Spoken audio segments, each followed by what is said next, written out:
오늘은 우리 고린도후서 4장을 읽게 됩니다. 우리 묵상의 주제가 그리스도는 하나님의 형상, 그리스도는 하나님의 형상. 4절 말씀입니다. 우리 4절 말씀을 함께 읽습니다. 그 중에 이 세상 신이 믿지 아니하는 자들의 마음을 혼미케 하여 그리스도의 영광의 복음의 광채가 비치지 못하게 함이니 그리스도는 하나님의 형상이니라. 아멘. 여기 세상 신은 원수 사탄 마귀를 말합니다. 사탄은 믿지 않는 사람들의 마음을 혼미하게 한다. 마음을 어지럽게 합니다. 무엇 때문에? 그리스도 영광의 복음의 빛이 그들에게 들어가지 못하도록. 그래서 우리가 복음을 전해야 됩니다.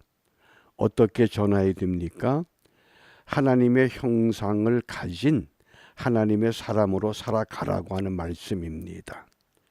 고린도 교회는 끈질기게 회방꾼들에 의해서 바울은 사도가 아니라고 자꾸 괴롭힙니다.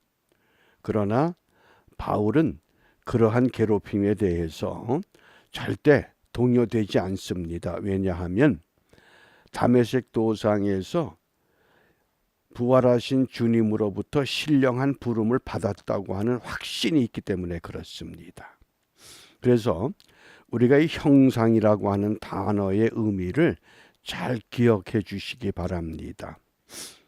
히브리 말로 형상을 체렘이라고 합니다. 체렘. 그러면 체렘은 뭐냐? 우리가 흙으로 사람을 지으시고 생기를 불어넣어서 살아있는 영적 존재로 우리를 이 땅에 세워주셨습니다. 그런데 아담과 하와가 하나님의 명을 거역함으로 에덴 동산에서 쫓겨납니다. 그러니까 이 형상의 온전한 모습이 우리 안에서 훼손되고 말았습니다. 그래서 이 체렘이란 단어의 의미가 어떤 뜻이냐? 여기 왼편에 보면 거대한 바위 덩어리가 하나 있습니다. 사람 다니는 그 통행하는 길에 밤에 누군가가 몰래 이 거대한 바위돌을 두고 도망을 갔습니다. 지나가는 사람마다 어느 누가 이 몹쓸 짓을 했느냐. 그리고 자꾸 이 바위가 불편하다고 불평합니다. 그런데 마침 어느 조각가가 그 바위를 보더니 이거 참 쓸만한 물건이다. 그리고 이 바위를 가지고 가서 오른편에 천사의 상을 조각을 한 겁니다. 그런데 이 천사의 상을 조각하기 위해서 이 거대한 바위 돌에서 천사의 이미지가 되지 않는 돌들을 전부 부숴내 버립니다. 이 떨어진 조각을 체렘이라고 그러는 겁니다. 남아있는 조각이 아니라 떨어져 버린 조각. 그러니까 우리가 하나님의 형상을 회복한다고 하는 것은 하나님 형을 닮아가지 못하는 우리의 요소가 있습니다. 우리 생각에도 있고 우리 습관에도 있고 우리의 생활 가운데도 있고 그것을 잘라버리는 것, 그게 체렘입니다. 그래서 매일매일의 우리가 신앙생활은 하나님의 형상을 회복해가는 과정입니다. 이게 언제 완성됩니까? 주님 앞에 서는 그날, 영과 육이 분리돼서 완전히 우리가 죽음을 거쳐서 하나님 앞에 서게 되는 그날, 주님 다시 오실 그때는 이제 우리가 온전한 형상으로 회복할 수 있다고 하는 겁니다. 그래서 이러한 형상을 이루기 위해서 바울은 무엇을 고백하느냐? 7절입니다. 7절 말씀 함께 읽습니다. 우리가 이 보배를 질그릇에 가졌으니 이는 능력의 힘이 큰 것이 하나님께 있고 우리에게 있지 아니함을 알게 하려 함이라. 아멘. 보배가 뭡니까? 하나님, 예수님. 질그릇은 누굽니까? 내가 질그릇입니다. 질그릇은 참 이게 위험한 겁니다. 떨어뜨리면 깨지고 맙니다. 깨지면 더 이상 용도의 가치가 없습니다. 그런데 그 질그릇에 보배가 담겨 있어서 질그릇을 귀하게 사용하는 겁니다. 보배를 가졌기 때문에. 그래서 우리가 하나님께 영광을 돌린다 그럴 때에 하나님께 영광 돌리는 비결이 무엇이냐, 어떻게 영광을 돌리느냐, 이런 질문을 해보면 쉽게 답을 내지 못합니다. 그저 막연하게 내가 무슨 죄를 짓지 않으면, 또 내가 어떤 일에 큰 업적을 남기면 하나님께 영광을 돌린다, 그렇게 생각들을 많이 합니다. 그런데 보배를 질그릇에 가졌기 때문에 하나님의 영광을 드러내는 비결은 보배만을 드러내면 됩니다. 질그릇은 아무런 가치가 없습니다. 내 안에 있는 예수님, 내 안에 있는 성령님, 내 안에 있는 하나님, 보배만을 드러내는 게 하나님께 영광 돌리는 비결입니다. 그러면 어떻게 보배를 드러냅니까? 질그릇을 깨버리면 됩니다. 그래서 우리 주님께서 누구든지 나를 따라오려거든 자기를 부인하고 자기 십자가를 지라. 한마디로 말하면 질그릇 깨버리라는 겁니다. 이 육신에 붙어있는 생각, 자랑하고 싶은 거, 뽐내고 싶은 거, 남보다 조금 우월하다고 생각하는 이런 못된 습성, 이걸 다 깨버리면 자연스럽게 그 안에 담겨 있는 보배만 드러나게 됩니다. 그것이 하나님께 영광 돌리는 비결입니다. 요 원리를 잘 기억해 주시길 바랍니다. 어떻게 하나님께 영광을 돌리느냐? 보배만을 드러내면 됩니다. 그 보배가 뭡니까? 오직 예수님입니다. 그래서 이러한 삶을 우리가 이제 이루어 갈 때에 세 가지 주의할 것을 말씀합니다. 첫 번째가 1절입니다. 1절 말씀 함께 읽습니다. 이러함으로 우리가 이 직분을 받아 국률하심을 입은 대로 낙심하지 아니하고, 낙심하지 말라는 겁니다. 세상을 살다 보면 우리가 실패하기도 하고 넘어지기도 합니다. 그러나 이 직분을 받았습니다. 그 직분이 무엇이냐? 3장 6절에서 새 언약의 일꾼이라고 하는 직분입니다. 영의 직분입니다. 새 언약의 일꾼, 이 직분을 받았습니다.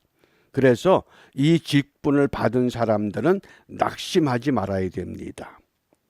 그 NIV 영어 성경에서는 We do not lose heart, 그래서 마음을 잃어버린다 그랬거든요. 이게 정확한 번역이에요. 낙심이라고 하는 이 낙심한다는 단어가 에크카케온데 마음을 잃어버린다 그런 뜻이에요. 어떤 마음? 초심을 잃어버려요. 에베소 교회를 책망할 때 그랬죠. 너희들이 처음 사랑을 버렸다. 왜? 낙심했거든요. 살다 보면 가장 가까운 사람에 의해서, 때로는 자녀들에 의해서, 때로는 어떤 일을 통해서 우리가 낙심할 때가 있어요. 그런데 이 직분, 어떤 직분? 새 언약의 일꾼이라고 하는 직분을 받았기 때문에 절대 낙심하지 말라고 그럽니다. 그래서 8절에 보면 우리가 사방으로 우겨쌈을 당하여도 쌓이지 아니하며 답답한 일을 당하여도 낙심하지 않는다. 우리를 억누르고 우리를 무너뜨리고자 하는 세력들이 얼마나 많아요. 이 세상 신들이 가만히 있질 않거든요. 그런데 아무리 우겨쌈을 당해도 쌓이지 않겠다는 거예요. 답답한 일을 당해도 낙심하지 않게. 뭐예요? 환경을 바꾸는 것이 아니라 환경을 극복하는 것을 말합니다. 우리가 자칫 잘못하면 하나님께 열심히 기도해서 환경을 바꿔달라고 하기 쉬운데 아니에요. 정말 믿음은 환경을 이기는 것이에요. 왜? 우겨쌈을 당하지 않고 답답한 일을 당해도 낙심하지 않기 때문에. 낙심하지 말자. 이게 첫 번째 삶의 원칙입니다. 이제 두 번째 원칙입니다. 2절입니다. 이에 숨은 부끄러움의 일을 버리고 괴휼 가운데 행하지 아니하며 하나님의 말씀을 혼잡게 아니하고 오직 진리를 나타내므로 그랬어요. 진리만을 나타내자는 거예요. 어떻게? 하나님 앞에서 각 사람의 양심에 대하여 스스로 천거하노라. 이 양심이라고 하는 것, 이 양심이 하나님이 우리에게 주신 하나님의 능력이라고 그랬어요. 하나님의 파수꾼이라고 그랬어요. 그 1세기에 유대인의 주석가로 유명한 필로라는 철학자가 있습니다. 그분이 양심을 이렇게 정의했어요. 양심은 하나님의 파수꾼이다. 그래서 인간 속에 있는 하나님의 음성이다. 그걸 양심이라 그래요. 그러니까 그 진리만을 나타내자. 첫 번째는 낙심하지 말아야 되고 두 번째는 진리만을 나타내자. 그 진리가 뭡니까? 10절 말씀에 우리가 항상 예수 죽인 것을 몸에 짊어짐은 예수의 생명도 우리 몸에 나타나게 하려 합니다. 예수 생명이에요. 그 제자들이 예수님과 동고동락하면서 3년 동안 열심히 복음을 들었잖아요. 그런데 예수님께서 십자가에 못 박혀 죽으셨어요. 그리고 3일 만에 다시 살아나셨습니다.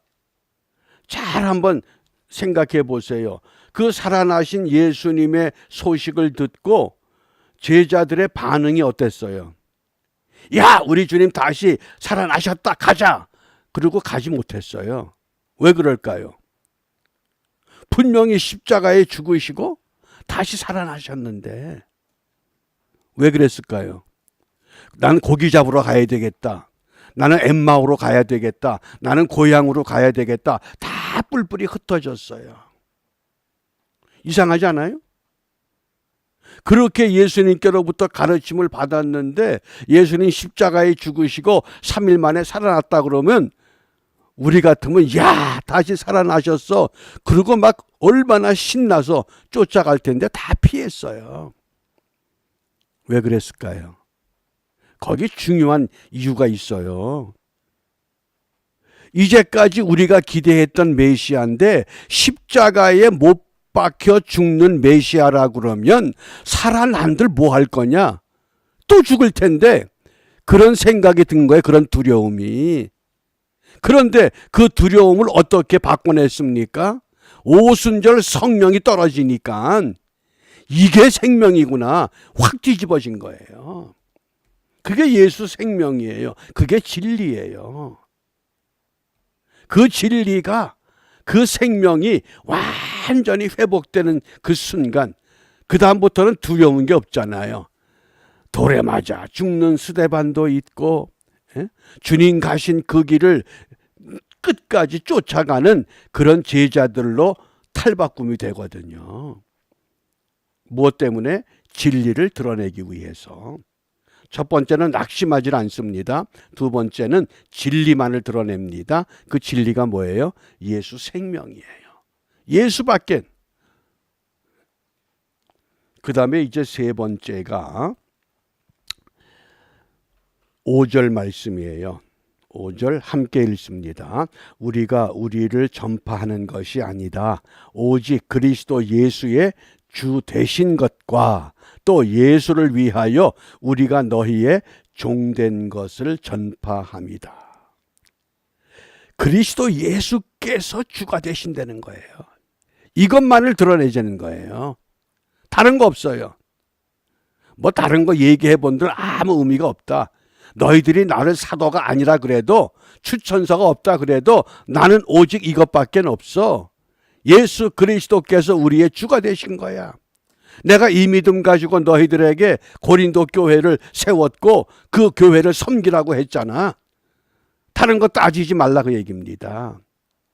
그래서 언약의 새 일꾼이 하나님의 형상을 회복하기 위해서 아직도 우리 몸에 우리 삶에 붙어있는 군 두더기 같은 것들이 있거든요. 쓸모없는 것들, 그걸 다 성령의 망치로 두들겨서 떼버리라는 거예요. 그게 성령이에요. 그러면서 우리가 새로워집니다. 이렇게 새로워질 때 오늘 우리 기도 제목이 나와요. 16절에 보면 그러므로 우리가 낙심하지 아니하노니 겉사람은 후패하나 우리 속은 날로 새롭도다. 겉사람은 어쩔 수가 없어요. 그러나 우리의 속의 사람은 날마다 새로워진다는 거예요. 얼마나 감사해요. 나이가 드니까 시력도 떨어지죠. 청력도 떨어지죠. 기력도 떨어지죠. 어느 목사님이 그런 얘기를 하시더라고. 나이가 드니까 모든 게 다 떨어지더니 마지막에는 영력까지 떨어지더래요. 그건 아니에요. 영력은 떨어지면 안 돼요. 날마다 새로워져야 돼요. 왜? 우리 속은 날로 새롭도다. 겉사람은 후패하지만은. 그래서 오늘 우리가 기도할 때에 우리의 영과 혼과 육을 날마다 새롭게 하여 주옵소서. 어떻게? 낙심하지 말고 진리를 알리고 예수님이 주가 되신 것을 강력하게 주장하면서 우리가 10월 한 달 이 믿음으로 함께 승리하는 축복의 달이 되시기를 주님의 이름으로 부탁합니다. 기도합니다. 은혜로우신 아버지 하나님, 흙으로 사람을 지으시고 그 속에 생기를 불어넣어 우리 모두를 살아있는 영으로 살아가게 하심을 찬양하며 감사를 드립니다. 그러나 아직도 하나님을 드러내지 못하는 거짓된 생각, 잘못된 습관, 죄악된 행동 모두 털어버리고 온전하신 하나님의 형상이신 우리 주 예수 그리스도만을 자랑하며 증거하는 일을 위해 헌신할 수 있도록 보혜사 성령께서 강권적으로 역사하여 승리하는 10월 한 달의 삶을 우리 모두 함께 누리도록 축복하여 주시옵소서. 우리 주 예수 그리스도의 이름으로 기도하옵나이다. 아멘.